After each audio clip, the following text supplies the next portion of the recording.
Soalan saya nombor 4. Terima kasih Yang Berhormat. Tuan Yang Dipertua, untuk menjawab soalan Yang Berhormat berkaitan jumlah hutang negara, berdasarkan kepada pemakaian Standard Government Finance Statistics 1986, hutang Kerajaan Persekutuan adalah sebanyak 823.8 bilion ringgit, iaitu berdasarkan had statutory, kedudukan hutang adalah pada 53.6% KDNK. Walau bagaimanapun, kerajaan juga menanggung dan terdedah kepada tanggungan komitmen kewangan seperti berikut. Yang pertama, komitmen jaminan sebanyak 166.9 bilion ringgit bagi melaksanakan projek infrastruktur seperti pengangkutan awam, LRT, MRT dan Pen Borneo Sarawak. Yang kedua, hutang syarikat 1MDB berjumlah 32.6 bilion, dan yang ketiga, anggaran liability kewangan lain sebanyak 181.4 bilion merangkumi projek-projek PPP, PFI dan PBLT. Sebagai contoh, projek-projek ini ialah projek PFI pembangunan Putrajaya yang masih kita bayar sehingga sekarang. Yang kedua, projek PBLT, iaitu melibatkan kuartus polis di seluruh negara yang dibiayai oleh EPF atau Kumpulan Wang Simpanan Pekerja. Dan yang ketiga ialah projek-projek penyelenggaraan fasiliti-fasiliti kerajaan seperti hospital dan jalan. Sekiranya mengambil kira defisit keseluruhan pada tahun 2020, termasuk pembiayaan pakej rangsangan dan pemulihan ekonomi, kedudukan hutang dan pendedahan liability kerajaan dianggar mencatat 1.264 trilion pada akhir 2020. Kedudukan ini akan disemak dan diperinci semasa pembentangan bajet 2021. Untuk menjawab soalan Yang Berhormat berkaitan anggaran hasil negara, semasa pembentangan bajet 2020, kerajaan telah mengumumkan unjuran hasil Kerajaan Persekutuan pada tahun 2020 sebanyak 244.5 bilion dengan andaian harga minyak mentah dunia Brent 62 US dollar setong.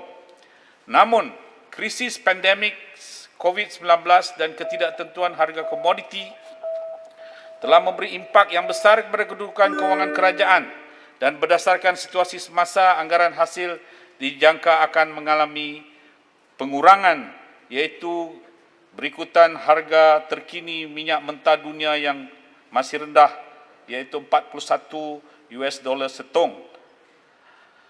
Berikutan kesan pandemik COVID-19 juga dan Perintah Kawalan Pergerakan ke atas ekonomi, kerajaan telah mengambil langkah proaktif melaksanakan pakej rangsangan dan pemulihan ekonomi serta inisiatif percukaian, termasuk pengecualian cukai dan penangguhan bayaran cukai perniagaan dalam sektor pelancongan. Sehubungan dengan itu, kedudukan kewangan Kerajaan Persekutuan pada tahun 2020 dijangka mencatat defisit fiskal 5.8 sehingga 6% berbanding dengan anggaran asal 3.2% daripada KDNK.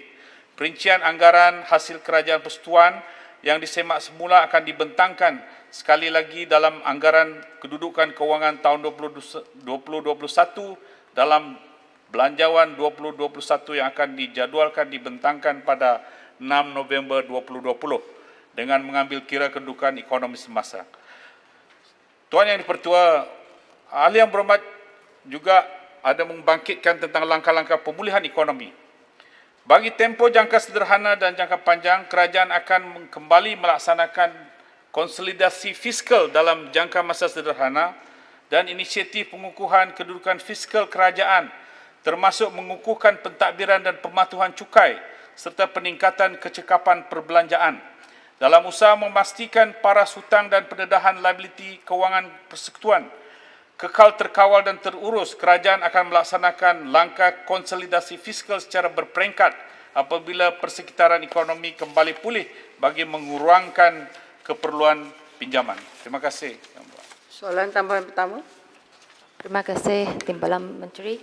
Apakah strategi kerajaan untuk menangani pengiktirafan negatif outlook kepada Malaysia daripada beberapa rating agensi antarabangsa termasuk S&P and Fitch, dan apakah kesan kepada ekonomi Malaysia jika rating agensi ini menurun taraf rating Malaysia pada hujung tahun ini seperti yang diramalkan oleh pakar ekonomi? Susulan wabak COVID-19, berapakah peruntukan tambahan yang telah disalurkan kepada kesihatan awam dan adakah kerajaan bercadang untuk memberikan lebih dana untuk langkah pencegahan seperti membekalkan pelitup muka percuma kepada rakyat kerana banyak lagi rakyat di kawasan Lanang belum menerima pelitup muka percuma daripada kerajaan lagi, dan saya ingin mencadangkan supaya kerajaan dapat membekalkan reusable mask kepada rakyat terutama golongan P40 dan pada masa yang sama boleh mencari orang awam seperti Mat Cik Kia sebagai pembekal iaitu menjahit reusable mask tersebut supaya Mat Cik Kia juga boleh ada pendapatan sampingan. Minta penjelasan. Terima kasih. Soalan yang bermakna itu terlalu banyak sangat. Yang Bagilah saya boleh jawapan jawab tulis. ialah berkaitan dengan konsolidasi fiskal. Untuk makluman yang berhormat, sememangnya dalam usaha kita untuk menjana semula ekonomi, kita telah melaksanakan 80 inisiatif yang terlibat dalam pakej prihatin dan penjana, dan pakej ini akan mampu untuk menjana ekonomi semula. Dan yang penting sekali seperti mana yang berhormat bangkitkan tadi, bahawa kedudukan sovereign rating kita masih di tahap yang tinggi, iaitu sekurang-kurangnya A- bagi ketiga-tiga rating agency Fitch, Standard Poor dan Moody's. Dan ini menunjukkan bahawa masyarakat antarabangsa khususnya golongan penilai memberikan rating yang baik dan menunjukkan keyakinan terhadap ekonomi Malaysia dan program-program yang dilaksanakan Malaysia untuk menjana semula ekonomi. Dan berkaitan dengan soalan yang berhormat spesifik seperti perbelanjaan kesihatan awam ini, kita akan jawab secara bertulis, dan juga beberapa pandangan-pandangan yang berhormat khususnya berkait dengan usaha untuk memberikan ruang perniagaan ataupun peluang ekonomi kepada masyarakat yang berhormat sebutkan tadi. Terima kasih yang berhormat. Soalan tambahan kedua, Pontian. Terima kasih Datuk Seri Speaker. Saya ingin bertanya, setakat manakah keupayaan kerajaan untuk membayar hutang 823.8 bilion ringgit itu? Seterusnya, kelihatan jaminan MRT, Pen Borneo, LRT, bangunan-bangunan Putrajaya, Kuartus Polis dan sebagainya itu kita mempunyai aset. Adakah ia merisaukan jaminan yang banyak itu? 1MDB juga ada aset, hutang 32B, aset 42B. Dan yang akhir, apa contoh sumber hasil baru yang diusahakan oleh Kementerian Kewangan bagi menambah hasil 244.5 bilion yang disebut tadi? Sumber baru.